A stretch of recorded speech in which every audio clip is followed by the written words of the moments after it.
વલસાડ જિલ્લામાં પણ વરસાદી માહોલ જોવા મળ્યો છે। મેઘરાજાની રી-એન્ટ્રી જોવા મળી છે। આ સાથે જિલ્લાના તમામ તાલુકાઓમાં સવારથી જ વરસાદી માહોલ જામ્યો। ભારે વરસાદની હવામાન વિભાગે આગાહી કરી હતી। વરસાદ વરસતા ખેડૂતો પણ ખુશખુશાલ થયા છે। તો વલસાડ જિલ્લાના અનેક તાલુકામાં વરસાદી માહોલ જામ્યો છે। જિલ્લાના તમામ તાલુકામાં વહેલી સવારથી જ વરસાદી ઝાપટા આવ્યા છે। તો વલસાડમાં ધોધમાર વરસાદની આગાહી જે કરવામાં આવી હતી। દક્ષિણ ગુજરાતમાં યલો એલર્ટ આપવામાં આવ્યું હતું હવામાન વિભાગ દ્વારા। તેજ પગલે વલસાડ જિલ્લામાં પણ વરસાદી માહોલ જામ્યો છે। વરસાદ થતાં ખેડૂતો પણ ખુશખુશાલ જોવા મળ્યા છે।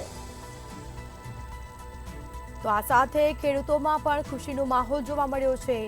વલસાડ જિલ્લામાં વરસાદી માહોલ જામ્યો। રસ્તા પર પાણી ફરી વળ્યા છે। તો બીજી તરફ વહેલી સવારથી જ વાતાવરણમાં પલટો આવ્યો છે।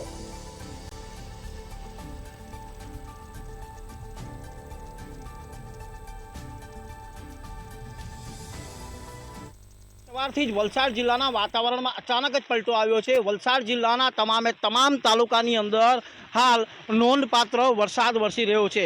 વલસાડ જિલ્લાની વાત કરીએ તો વલસાડ જિલ્લાના કપરાડા, ધરમપુર, પારડી, ઉમરગામ, વાપી સહિતના વિસ્તારોની અંદર ભારે વરસાદની શરૂઆત થઈ ચૂકી છે।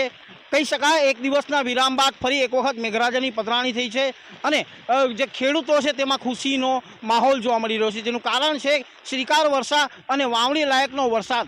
હવે કહી શકાય કે ખેડૂતો છે તેમાં ખુશીનો માહોલ જોવા મળી રહ્યો છે। વલસાડ જિલ્લાના તમામે તમામ તાલુકાની અંદર ભારેથી અતિભારે વરસાદની આગાહી પણ આપવામાં આવી છે।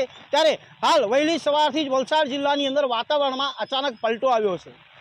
મયુર જોશી, મંતવ્ય ન્યૂઝ, વલસાડ।